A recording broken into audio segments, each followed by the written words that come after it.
Y Dios creó la tierra, el mar y los cielos. Los pobló de algas, flores, peces, aves y animales de toda clase. Después creó al hombre. Dios hizo todas las especies por separado, sin ningún vínculo. En la Inglaterra de 1800, nadie se atreve a dudarlo.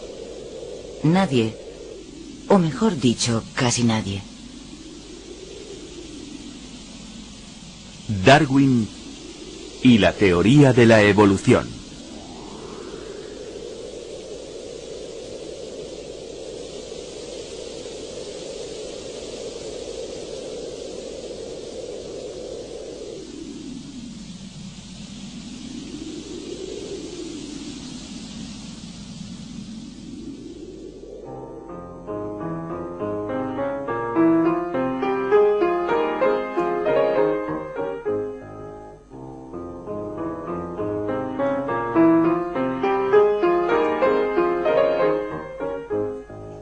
Nací en Shrewsbury, el 12 de febrero de 1809. Mi madre murió cuando yo tenía poco más de 8 años, y casi no recuerdo nada de ella, solo su lecho de muerte, su vestido de terciopelo negro y su costurero que era muy raro. Mi padre era muy corpulento, medía 6 pies y 12 pulgadas, era la persona más imponente de cuantas he conocido. Tenía un hermano y 4 hermanas. Vivíamos en una gran casa situada en la parte alta de Shrewsbury, por encima del río Severn.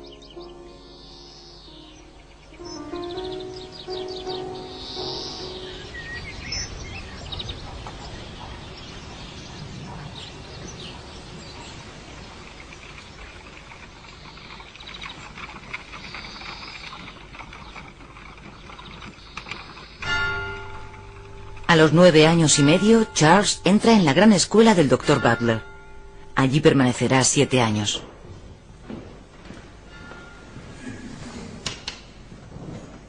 Nada podía ser peor para el desarrollo de mi mente que la escuela del Dr. Butler, porque era muy clásica. Lo único que impartían en ella era un poco de historia y geografía antiguas. Como medio de educación, para mí la escuela fue sencillamente inexistente.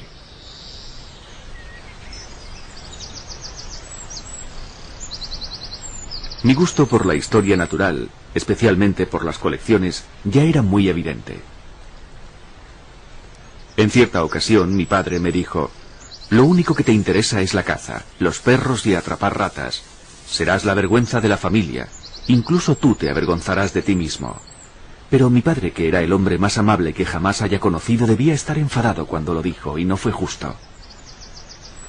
Después de un fracaso en medicina en Edimburgo, su padre le propuso hacerse pastor en el campo.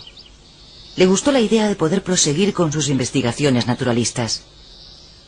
Charles entró en el Christ College en la Universidad de Cambridge. Creo en el Espíritu Santo, la Santa Madre Iglesia, la comunión de los santos, el perdón de los pecados y la vida eterna. Amén. Los 17 colegios de la universidad pertenecen al clero anglicano y la mitad de los 2000 estudiantes está destinada a seguir la carrera religiosa. Los 3 años que pasé en Cambridge fueron una pérdida de tiempo. Lo intenté con las matemáticas, pero avanzaba muy despacio. En cuanto a las materias clásicas, no hice nada. Lo único que hice fue asistir a algunas clases obligatorias. Sin embargo, Charles se interesa por la teología natural de William Bailey, según la cual las múltiples combinaciones de la naturaleza y su armonía serían las pruebas irrefutables del plan de Dios.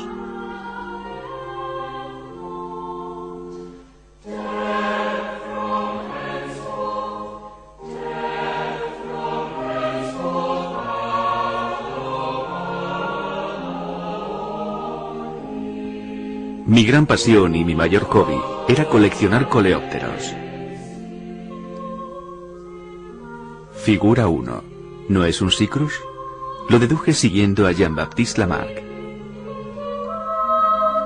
Figura 2. Es un magnífico Capricornio. ¿Pero cuál?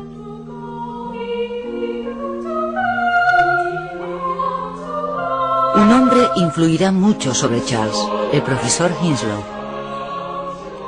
Tardé poco en conocer bien a Hinslow, y durante la segunda mitad de mi estancia en Cambridge, di largos paseos con él, de forma que algunos me llamaban el hombre que camina con Hinslow.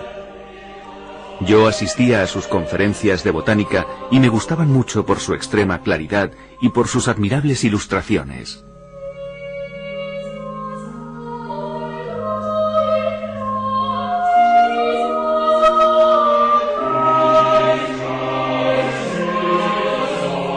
Hinslow convence a Charles para que estudie geología.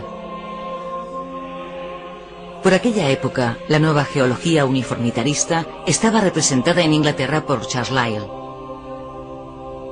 Para Lyell, los fenómenos geológicos que contempla son los mismos que siempre han modelado la Tierra. Se han necesitado miles de años para producirse grandes efectos, tales como los levantamientos o hundimientos continentales, la erosión o la sedimentación.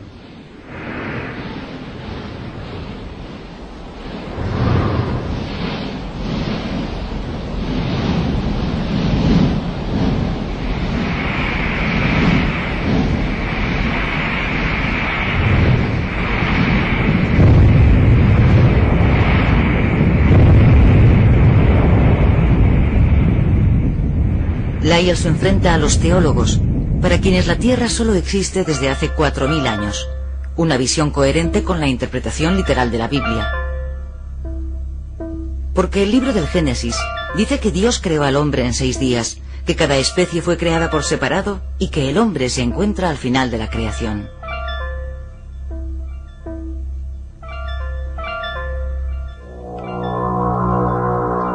Lyell se opone a un naturalista francés, Georges Cuvier, y a los catastrofistas cristianos que explican los cambios terrestres mediante cataclismos universales. Después de cada catástrofe surgen nuevas especies que se mantienen idénticas hasta la catástrofe siguiente. Cuvier es fijista. Una vez creadas, las especies no evolucionan. Uno de sus colegas, Jean-Baptiste Lamarck, mantiene que las especies antiguas no desaparecieron, sino que se transformaron. A partir de su clasificación de los invertebrados actuales y fósiles, sugiere que los organismos se transforman para adaptarse al medio y que sus modificaciones se transmiten por herencia. Así es como, después de muchos siglos, se forman nuevas especies. Lamarck es evolucionista.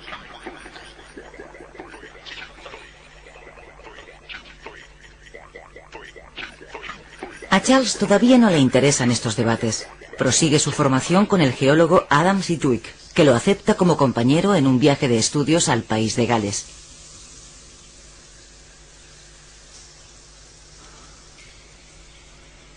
Este viaje tuvo una utilidad incuestionable: enseñarme cómo establecer la geología de una región. A menudo Sedgwick me enviaba en una dirección paralela a la suya para que trajese ejemplares de rocas y marcase la estratificación en un mapa.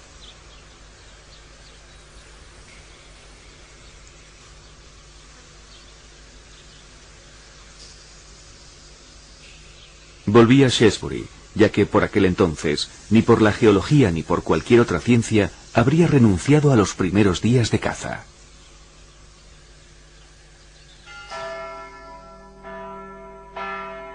A su regreso a Shrewsbury, Charles encuentra una carta de Hinslow.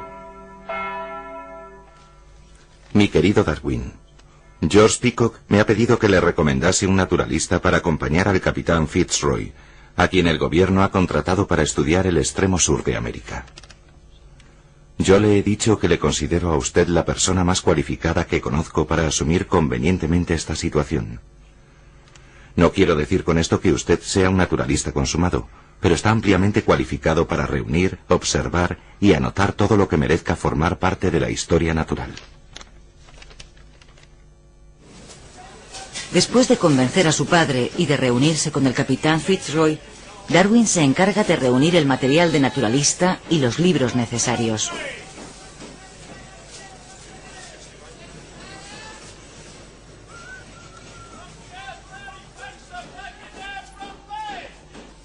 Diciembre de 1831. El Beagle sale de Devonport con 74 personas a bordo. Navegará durante casi 5 años. De momento, el Beagle pone rumbo a Brasil.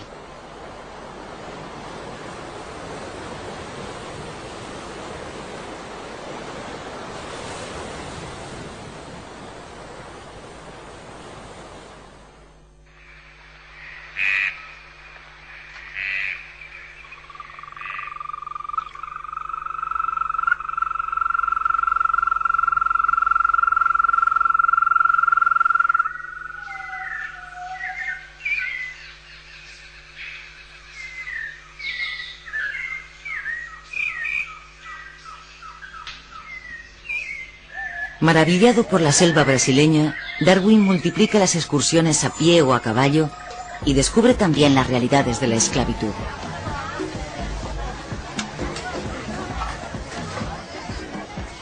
Creo que los esclavos son más felices de lo que se esperaban, aunque me temo que hay algunas excepciones. Espero que llegue el día en el que reivindiquen sus derechos y se olviden de vengarse del mal que les hemos hecho.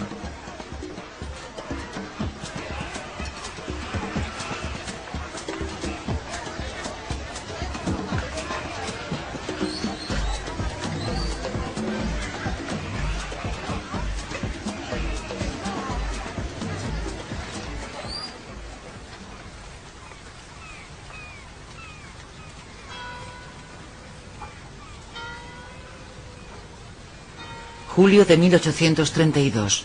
El Beagle se hace de nuevo a la mar rumbo a la Patagonia. Darwin vuelve a su refugio y poco a poco pone a punto su método de trabajo. Recoge, observa, describe, nombra y cataloga sus ejemplares. Los guarda en cajas o en frascos y se los envía a Henslow con regularidad.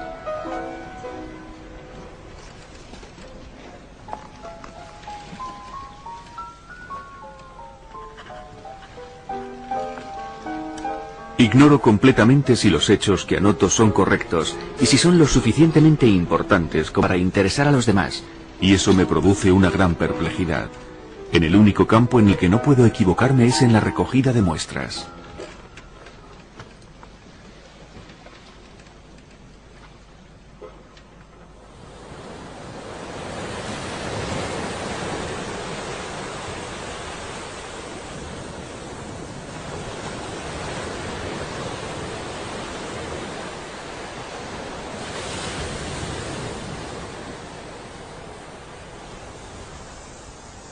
...25 de septiembre.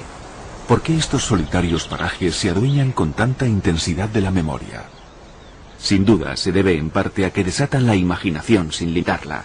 Dan el sello de una existencia que dura desde hace siglos y no limitan su permanencia en el futuro.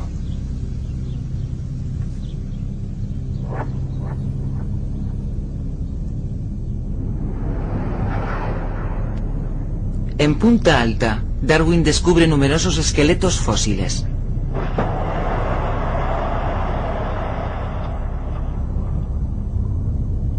Anota las relaciones de las semejanzas entre las especies vivas y las extinguidas, entre los mamíferos desdentados fósiles y los actuales, por ejemplo, los armadillos.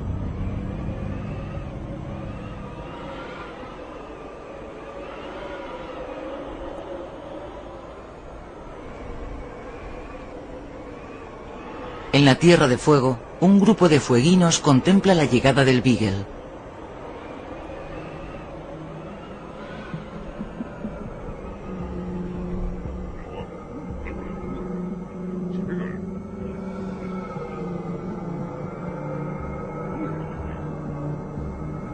...18 de diciembre...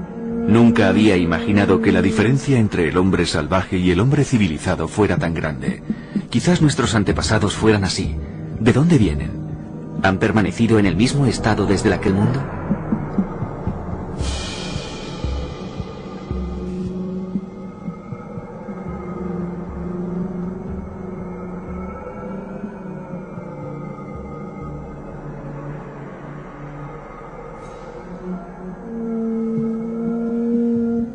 A bordo del Beagle hay 3 fueguinos.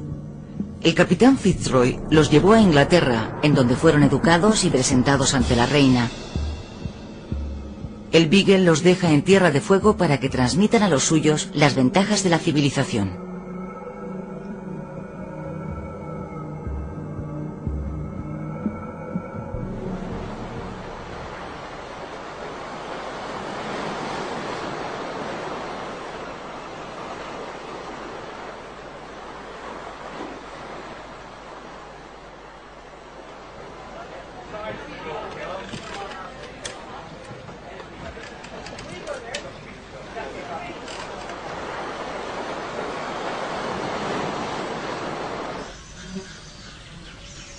Los Andes, 1835.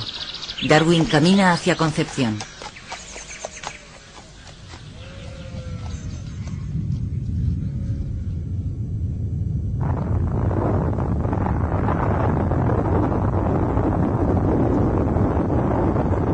En un segundo se crea una extraña impresión de inseguridad.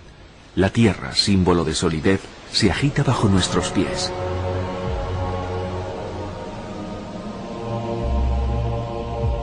...20 de marzo. A medida que ascendemos por el valle, la vegetación va desapareciendo.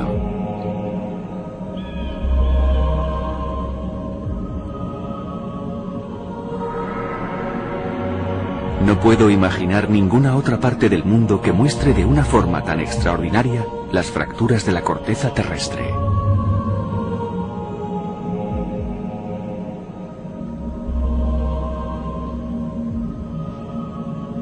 Las terrazas de cantos rodados depositados por el océano, las conchas encontradas en las proximidades de la cima, constituyen para Darwin la prueba de la elevación gradual del continente suramericano.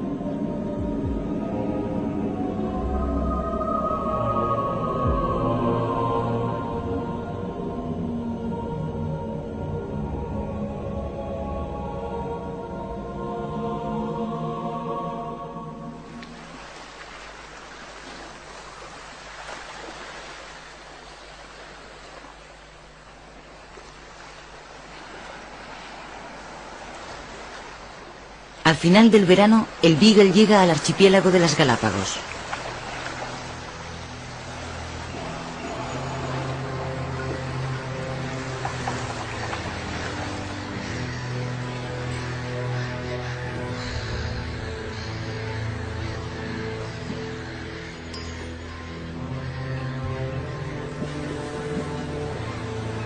En Charles Island realicé una recogida industrial de todos los animales, plantas, insectos y reptiles de la isla.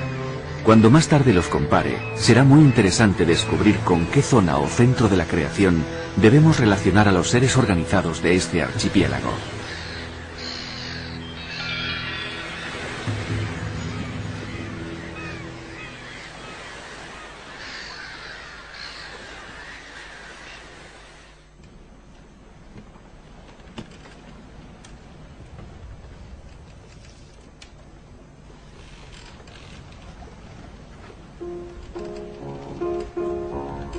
En el camino de regreso, al releer sus notas, Darwin sospecha que las variedades de aves de las diferentes islas tienen un origen común. Surgen las primeras dudas. ¿Realmente las especies son estables? En el camino del Beagle se encuentran Tahití, Nueva Zelanda, Australia, las Islas Coco, el Cabo de Buena Esperanza, Santa Elena, Bahía.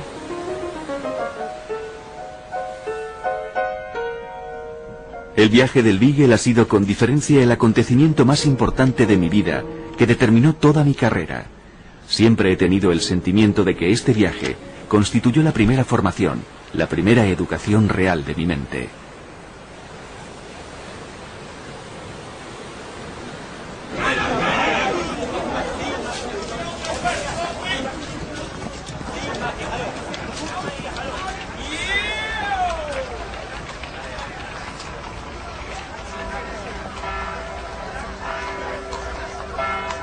Darwin recorre Londres, visita instituciones y sociedades culturales en busca de naturalistas capaces de identificar esos ejemplares. Mi querido Hinslow, no he avanzado mucho con los grandes hombres. Creo que, como usted me dijo, están desbordados con sus propios asuntos.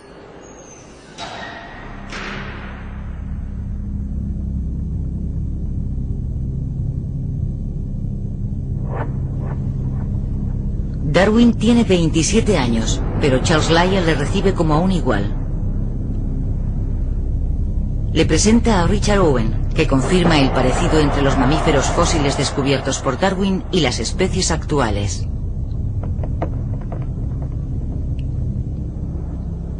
John Gould describe los pinzones de las Galápagos e identifica 13 nuevas especies.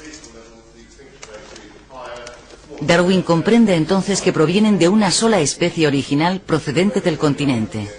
Su aislamiento en islas alejadas y sus diferentes hábitos alimentarios han favorecido la variación de la forma del pico. Dichas variaciones podrían haber provocado la aparición de nuevas especies.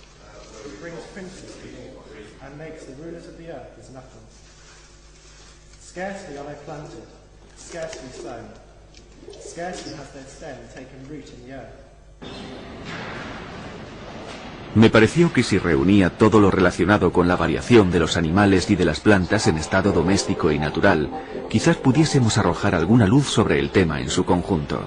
En julio de 1837 comencé a escribir mi primer cuaderno de notas. ¿La ostra tiene la noción necesaria de espacio? Cada especie cambia. ¿Podemos hablar de progreso? ¿Las negras se sonrojan? Yo juraría que Fueguia Basket se ruborizaba. Los seres organizados representan un árbol con ramificaciones regulares. Que el hombre vaya a ver al orangután en cautividad para que compruebe su inteligencia cuando le hablan y el afecto que muestra hacia quienes conoce.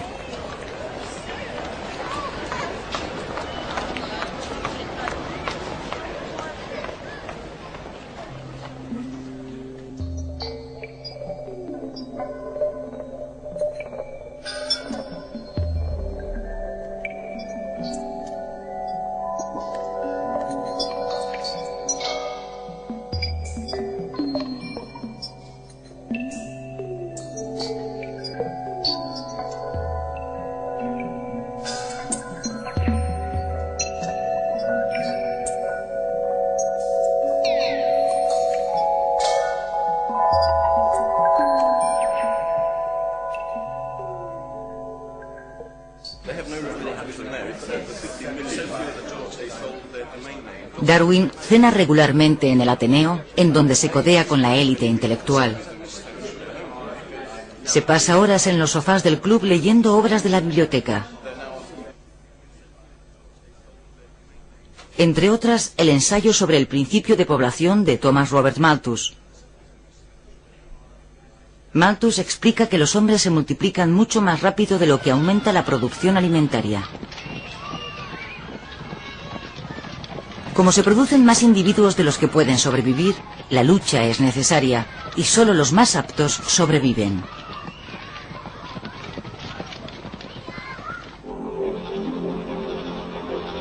Por fin había encontrado una teoría con la que trabajar, pero quería evitar los juicios preconcebidos, así que decidí no escribir ni una línea de momento. Y hasta 1859, 21 años más tarde, Darwin no se atrevió a publicar su teoría en el origen de las especies.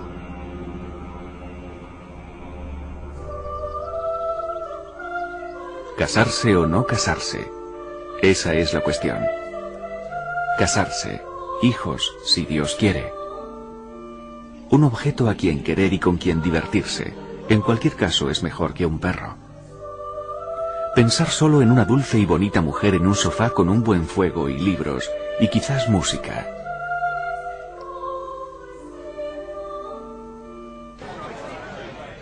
No casarse, nada de hijos, libertad para ir a donde uno quiera. Conversaciones de hombres inteligentes en los clubes, más dinero para libros. Una vez demostrada la necesidad del matrimonio, ¿cuándo? ¿Tarde o temprano? La respuesta fue temprano. Eligió a Emma Whitwood, su prima hermana. Se conocían desde siempre y ella había sido testigo de su creciente pasión por la historia natural.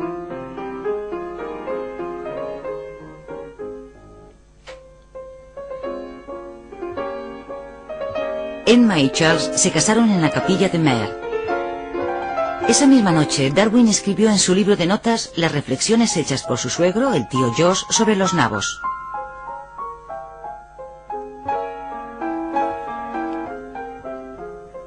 Unos días más tarde, compra un piano para Emma. A partir de ese momento, la vida familiar y la ciencia estarán profundamente ligadas.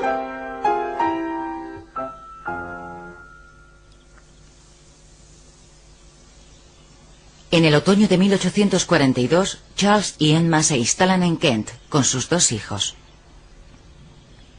Situación a 16 millas de Londres. Un pueblo de 40 casas, habitantes muy respetables, casa fea, ni vieja ni nueva. En Downhouse continúa con sus investigaciones en un ambiente de calma. Organiza su vida con rigor. Trabajo, paseos, comidas, lecturas, todo está organizado siguiendo un rito preciso.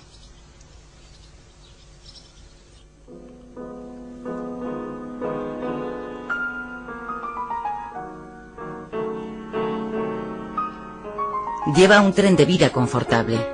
Tiene una mujer abnegada. Charles y Emma eligen para sus hijos una educación liberal.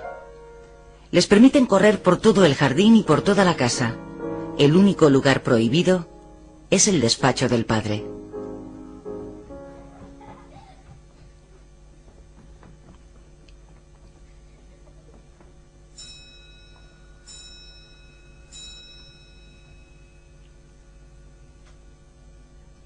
Darwin ha terminado de publicar todos los resultados del viaje del Beagle.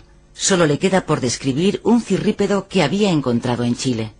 Primero lo diseca, sus particularidades le intrigan, consigue otros ejemplares aquí y allá.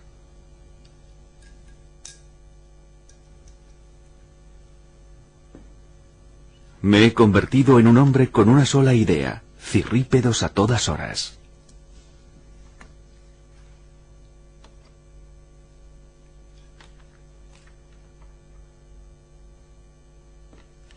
Las diversas transformaciones que experimentan estos extraños crustáceos entre el estadio larvario y adulto ocupan a Darwin durante 8 años. Su monografía le sitúa definitivamente en el medio científico. La salud de Darwin es precaria. Para curarse acude regularmente a Malvern a tomar las aguas. Tratamientos y paseos por las colinas le producen un efecto beneficioso. Así que envía allí a su hija Annie, que ha caído gravemente enferma. Querida Emma, Annie se ha sumido en un dulce sueño al mediodía de hoy. Nuestra pobre y querida hija ha tenido una vida muy corta, pero espero que haya sido feliz. A los 15 días, Emma trae al mundo a Horace, su 9º hijo.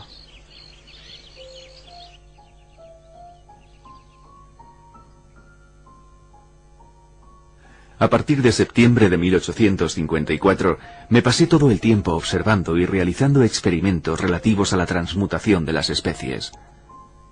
Cuando veo la cantidad y la variedad de libros que he leído y resumido, me sorprendo de mi labor.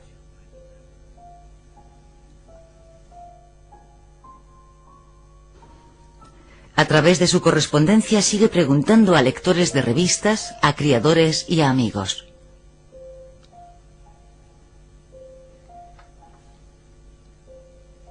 Entre sus allegados se encuentra Lyell, así como el apasionado Thomas Huxley, pero sobre todo Joseph Hooker, uno de los primeros a quienes confía su teoría.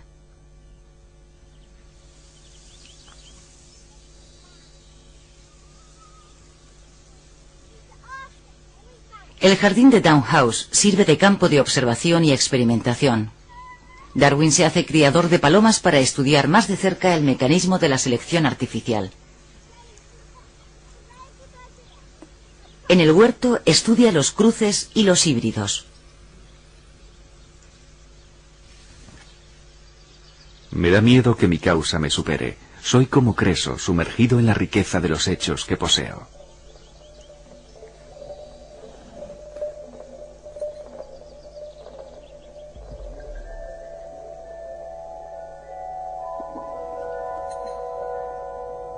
En su despacho se acumulan los esqueletos. He reconstruido esqueletos de pato salvaje y doméstico. Qué bueno el olor del pato bien guisado.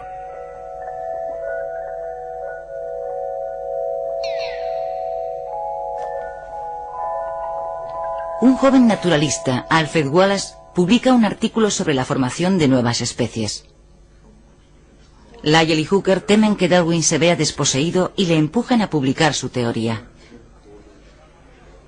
Organizan la lectura de un comunicado común de los textos de Wallace y Darwin en el transcurso de una reunión de la Linnean Society.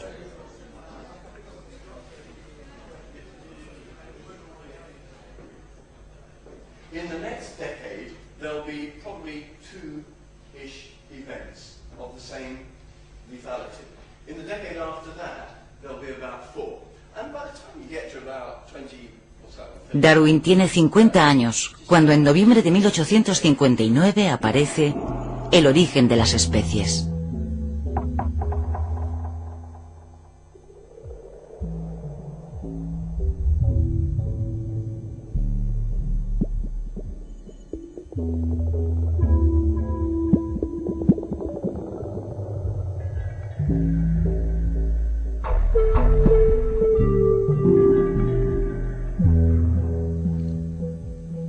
Todos los seres vivos, salvajes o domésticos, presentan variaciones.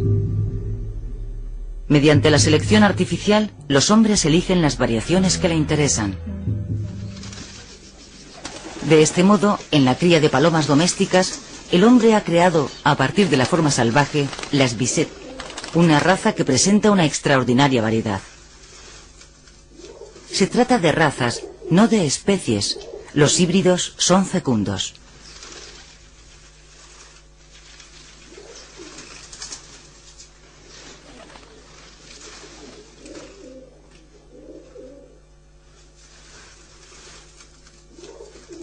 En la selección artificial, el hombre solo puede acumular las variaciones que se presentan.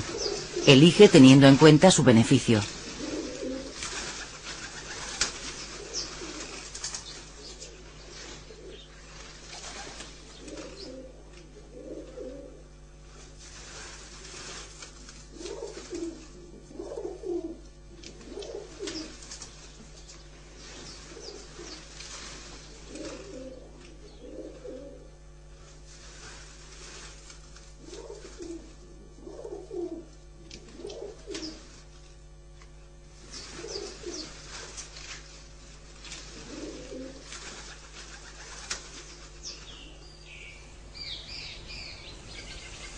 Darwin comprueba que en la naturaleza es difícil discernir entre especie y variedad. Algunos naturalistas distinguen como especies lo que otros consideran variedades.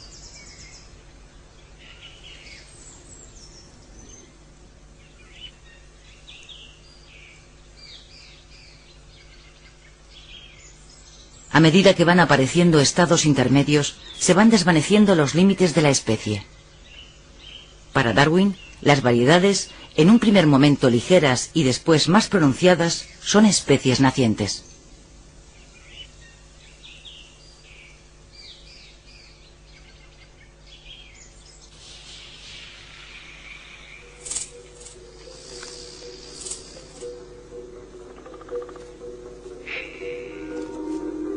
El abejorro visita el trébol rojo. Si el abejorro desapareciese, el trébol rojo empezaría a escasear o desaparecería por completo. El número de abejorros depende del número de ratones campesinos que destruyen sus nidos. El número de ratones campesinos depende sobre todo del número de gatos. Las especies, dotadas de una fecundidad sin límites, se enfrentan. La lucha por la existencia es una regulación que impone el entorno y selecciona a los portadores de variaciones ventajosas, eliminando a los desfavorecidos. Los afortunados transmiten a sus descendientes los caracteres divergentes que les han proporcionado el triunfo. De este modo, la vida se ramifica como un árbol. Las ramas muertas y rotas se entierran en las capas de la corteza terrestre, mientras que las magníficas ramificaciones que siguen vivas y se renuevan constantemente cubren la superficie.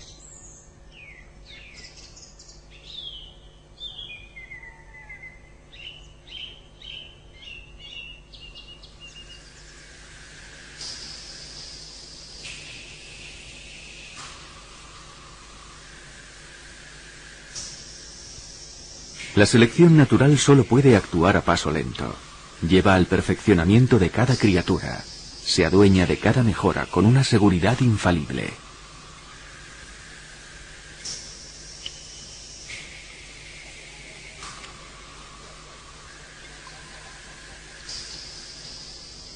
Yo considero los archivos arqueológicos como una historia del globo que se conserva de forma incompleta, escrita en un dialecto que cambia constantemente, del que nosotros solo poseemos el último volumen que trata de 2 o 3 países solamente.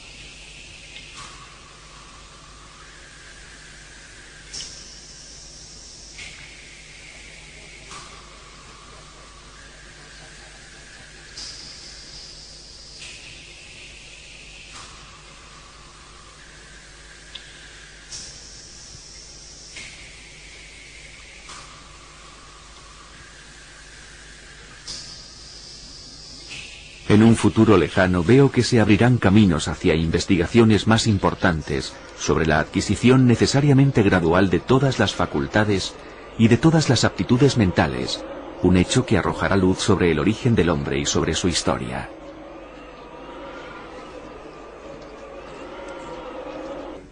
¿Usted piensa que desciende del mono por medio de su abuela o de su abuelo? El obispo de Oxford, Samuel Wilberforce, se dirige a Huxley.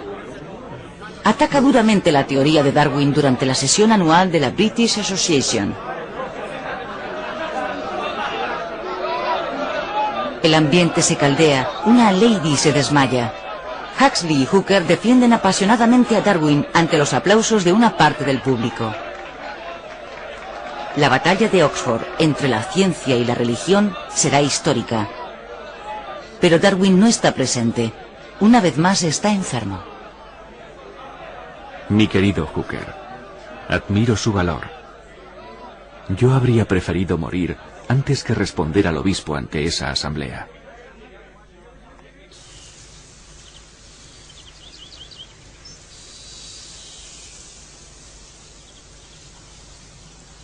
En Down, Darwin sigue ocupando todo su tiempo. Después de su paseo diario, trabaja en la 3ª edición del origen de las especies. Para reforzar su teoría comienza una obra sobre la variación de los animales y de las plantas en estado doméstico. No consigo estar ocioso y me siento bien cuando trabajo. La palabra vacaciones está escrita en una lengua que para mí está muerta, y eso me aflige. A veces me siento tentado a renunciar a las especies y dedicarme a los experimentos porque son mucho más divertidos.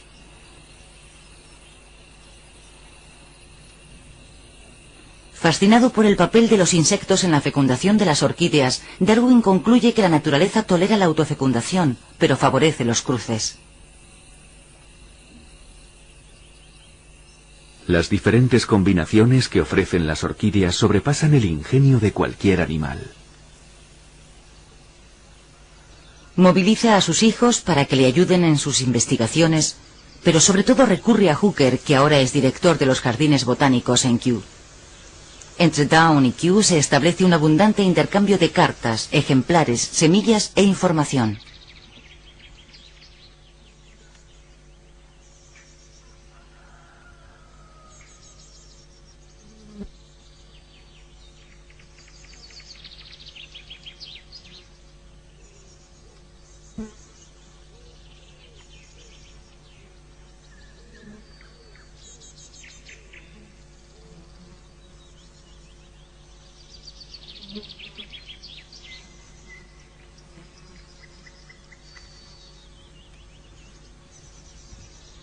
Dos tipos de plantas acaparan la atención de Darwin: las plantas insectívoras y las plantas trepadoras. Trata a las plantas carnívoras como a seres vivos. Las habla, las alimenta con comida o sustancias químicas. Comprueba las analogías entre el reino animal y el reino vegetal. Las plantas respiran, ingieren, digieren, expulsan.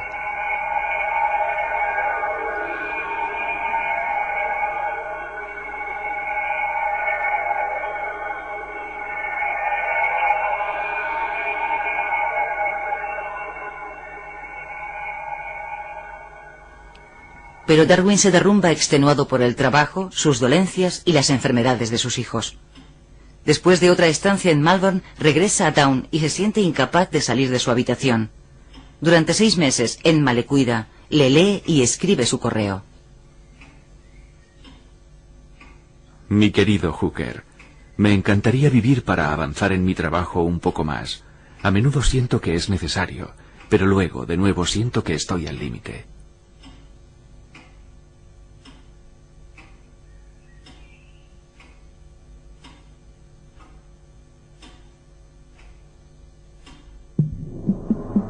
Ha llegado el libro de los monos. Declaro que nunca he leído algo tan grandioso. Así es como Darwin acoge el libro que Huxley acaba de publicar. En él, Huxley confirma la conexión entre el hombre y el mono. Darwin está aún más entusiasmado, si cabe, por el hecho de que unas semanas antes, Lyell había abordado el mismo tema sin atreverse a atribuir al hombre un origen animal.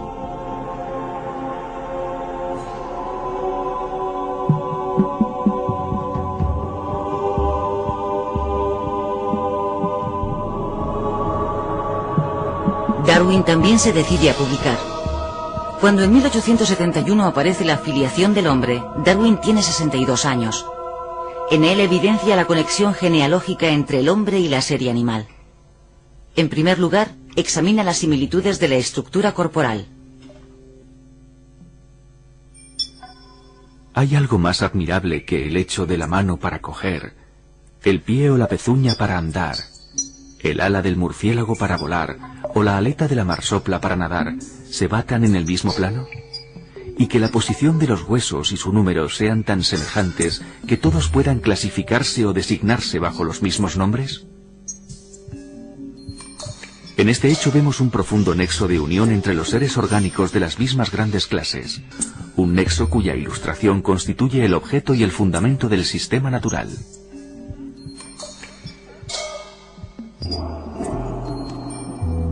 Los embriones de los animales y del hombre atraviesan fases de desarrollo similares. En las primeras fases embrionarias hay una gran similitud entre el hombre y el resto de los animales, pero sus diferencias se acentúan en el transcurso de las etapas posteriores.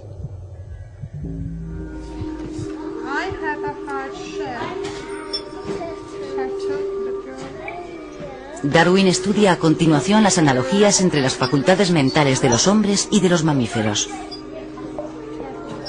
La diferencia entre la inteligencia del hombre y la de los animales superiores es ciertamente una diferencia de grado y no de naturaleza.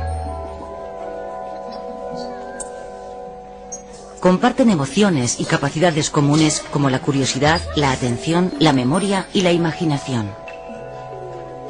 Sin embargo, el hombre es el único que ha desarrollado tanto la capacidad de abstracción, el sentido de la belleza, del misterio y de lo divino.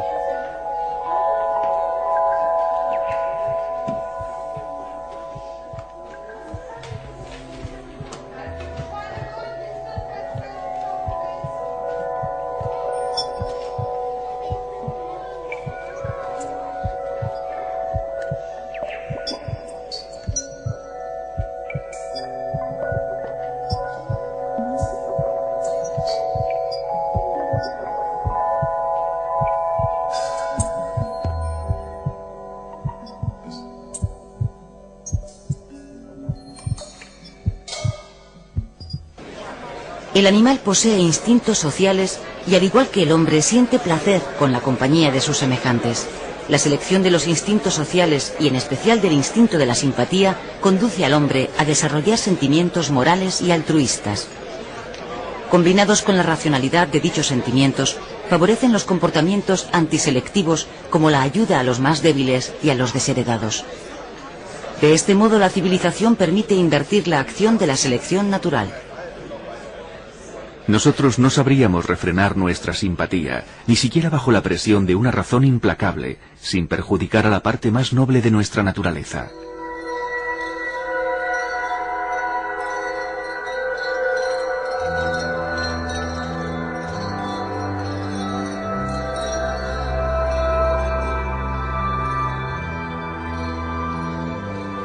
Para Darwin, el primer vector del altruismo es el instinto de copular y procrear.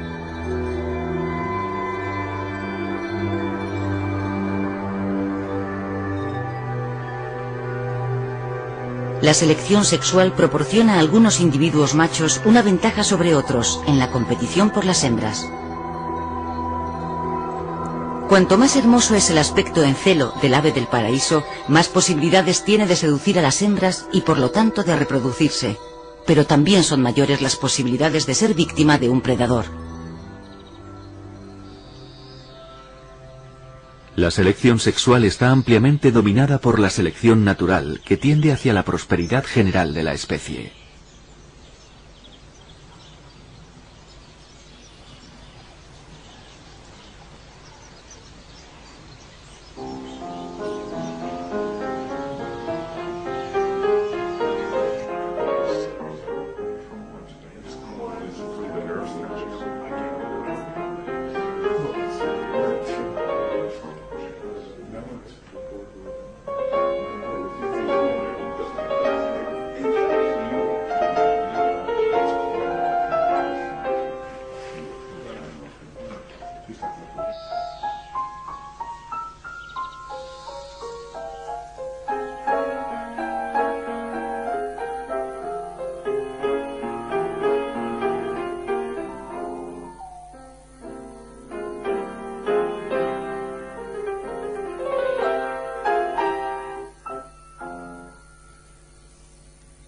Los que afirman que la ciencia nunca podrá resolver tal o cual problema son los que saben muy poco, no los que saben mucho.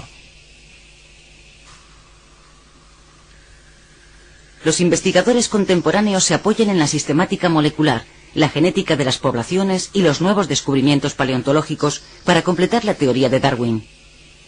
La memoria del genoma determina otros mecanismos sobre los que actúa la selección en última instancia.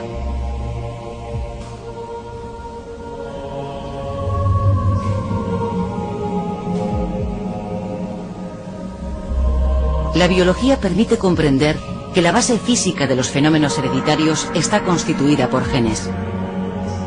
Los genes se localizan en los cromosomas y se transmiten a los descendientes.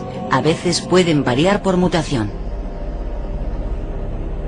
Como intuyó Darwin, la procreación sexual es un factor constante de renovación.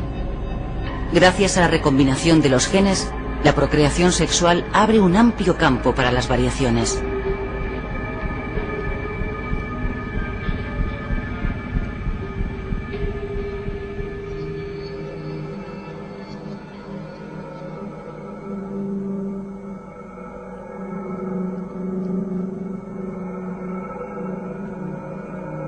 Pero las cuestiones que planteó Darwin superan el marco científico. Somos conscientes de la relación de dependencia que mantenemos con nuestro entorno y de los grandes efectos que puede tener en el futuro la suma de nuestras pequeñas acciones.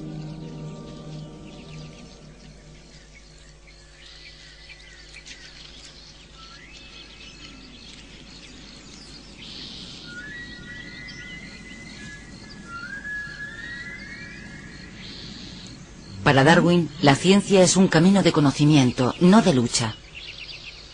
Entre él y la naturaleza hay una relación de connivencia y no de dominación. Él pregunta sin descanso e intenta comprender. Para nosotros, el misterio del comienzo de todas las cosas es incomprensible. Yo no puedo pretender arrojar un poco de luz sobre unos problemas tan oscuros. Mi aptitud para seguir el encadenamiento de unos razonamientos puramente abstractos es muy limitada. Mi memoria es vasta, pero vaga. Siempre me he esforzado por mantener una mente abierta que me permitiera renunciar a una hipótesis, por muy querida que me fuera, cuando los hechos se oponían de forma manifiesta. Haber contribuido, aunque haya sido modestamente, al progreso de las ciencias naturales, ha sido la mejor forma de emplear mi vida.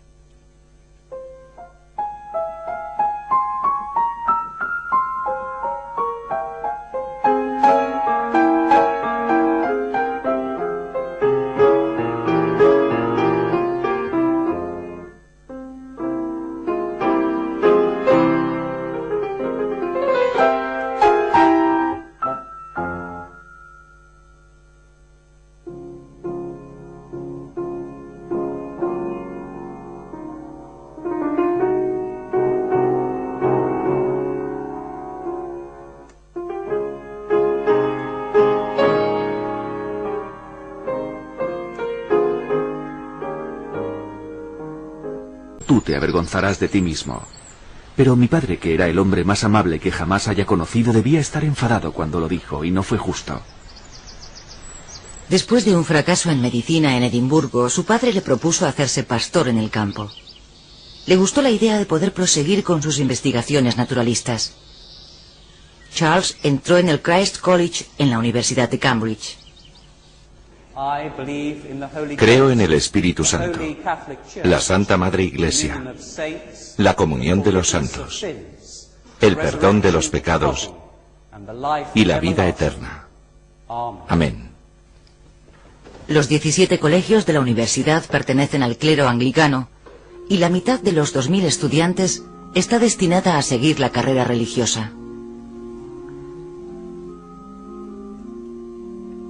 Los 3 años que pasé en Cambridge fueron una pérdida de tiempo. Lo intenté con las matemáticas, pero avanzaba muy despacio. En cuanto a las materias clásicas, no hice nada.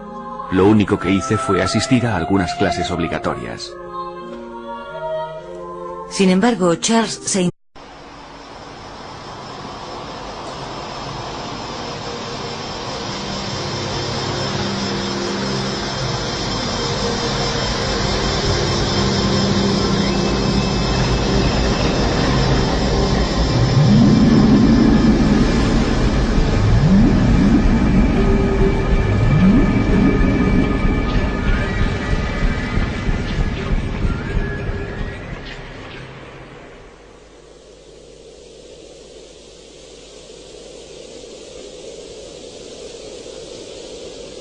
Y Dios creó la tierra, el mar y los cielos. Los pobló de algas, flores, peces, aves y animales de toda clase. Después creó al hombre. Dios hizo todas las especies por separado, sin ningún vínculo. En la Inglaterra de 1800, nadie se atreve a dudarlo. Nadie, o mejor dicho, casi nadie. Darwin y la teoría de la evolución.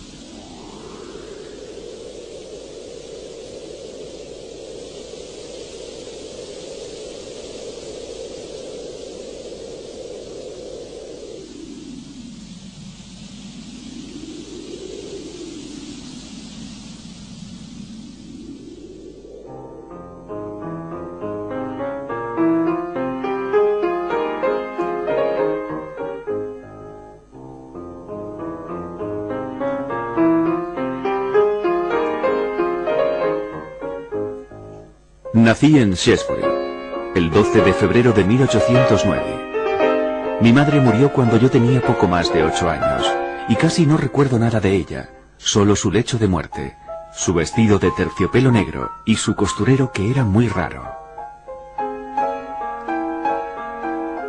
Mi padre era muy corpulento, medía 6 pies y 12 pulgadas, era la persona más imponente de cuantas he conocido. Tenía un hermano y 4 hermanas. Vivíamos en una gran casa situada en la parte alta de Shrewsbury, por encima del río Severn.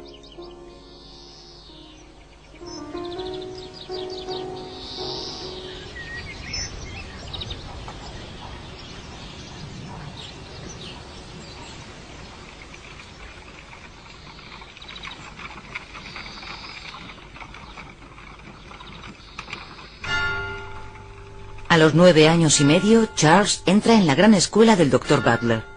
Allí permanecerá 7 años.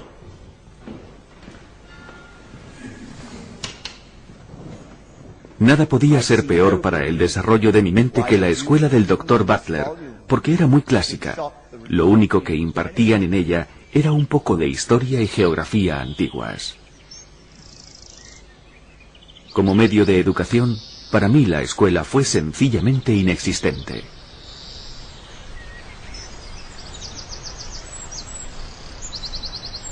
Mi gusto por la historia natural, especialmente por las colecciones, ya era muy evidente. En cierta ocasión mi padre me dijo: «Lo único que te interesa es la caza, los perros y atrapar ratas. Serás la vergüenza de la familia. Incluso...» Se interesa por la teología natural de William Bailey.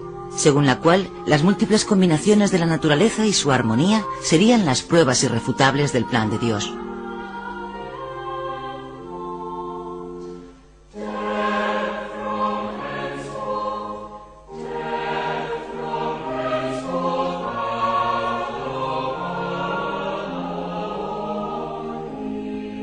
Mi gran pasión y mi mayor hobby era coleccionar coleópteros. Figura 1. ¿No es un Cycrus? Lo deduje siguiendo a Jean-Baptiste Lamarck. Figura 2. Es un magnífico Capricornio. ¿Pero cuál?